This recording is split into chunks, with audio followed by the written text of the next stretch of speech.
Je suis Simoni Matonga Marco, j'ai 29 ans et je suis arbitre dans le football professionnel depuis 2021.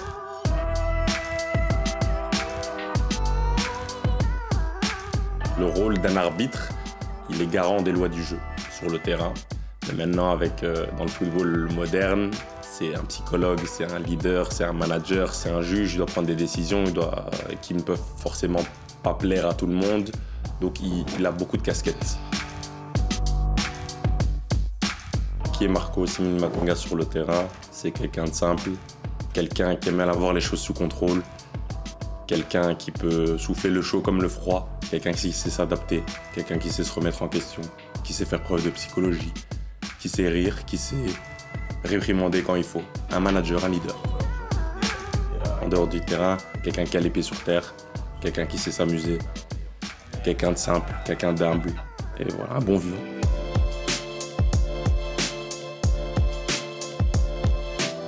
Mes deux parents sont d'origine congolaise et mon arrière-grand-père, il est d'origine italienne. Donc je suis de nationalité belge, mais d'origine congolaise-italienne. Je suis né en Belgique. J'ai le nom, déjà, Simonini, le nom de famille, et le prénom, un de mes premiers prénoms, Matonga, qui est du Congo, et Marco, le deuxième prénom. Voilà, Congo-Italie, né en Belgique. Chacun de ces pays a forgé la personne que je suis aujourd'hui. Jamais. Ah, il y a faute. Je me disais aussi, on est où là? Ouais, jaune, bien sûr. Non.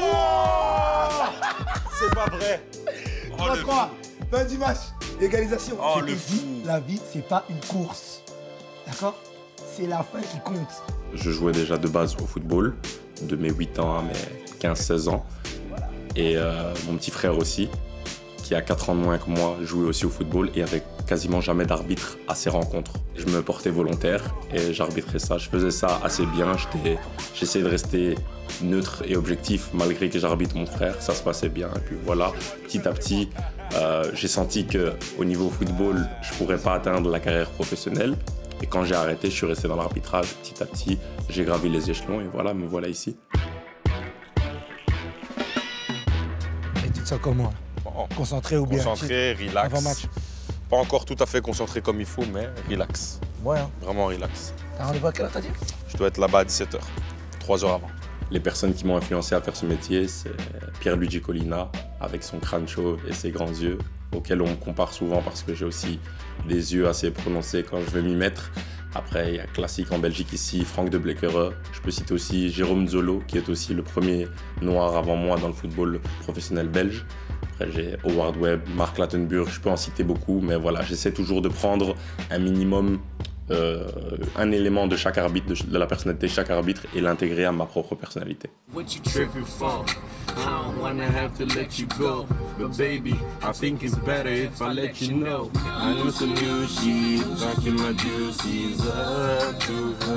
J'aime juste arriver le plus détendu possible à mon match.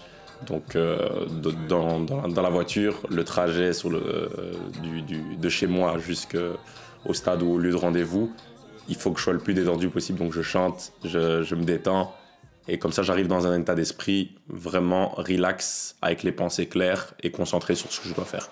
Hi boys, correct. Autogoal, on goal. If you use your hand, I will use my card, I will put you in the locker room. Easy. Attends, calme-toi vraiment. C'est pas toi l'arbitre. Et tu vas prendre une jaune bêtement, tu vas être suspendu. Mais reste pas devant le ballon. Qu'est-ce que bien? C'est tout? Bien. Si. Là, assis. Non. Contacto. Oh. Nada. Ridouane, tu cherches la jaune. Hein. Là, tu cherches la jaune. Des soins. Putain. Play. Il tire sur moi, il a frappé le mec. Je suis moins sport collectif parce que j'aime bien quand les choses elles dépendent de moi-même. Quand je dois compter sur les autres, ça peut parfois être un peu plus frustrant, mais de temps en temps, j'hésite pas à jouer au foot avec des amis ou à faire d'autres choses, mais idéalement, je préfère les sports individuels, mais ça me dérange pas de faire des sports collectifs. Olivier, top match professionnel de succès. Je pratique assez régulièrement du tennis, du paddle et les sports de combat. Sports de combat, j'en ai fait plus jeune, beaucoup, du self-défense, du karaté, à un certain bon niveau. Et actuellement, je fais aussi des arts martiaux mixtes. C'est quelque chose qui me passionne parce que c'est l'autodiscipline. Ça m'aide aussi par rapport à l'arbitrage, mais c'est de l'autodiscipline, c'est du travail, c'est de l'effort et la connexion cerveau-corps. Donc c'est ce que j'aime dans ces sports.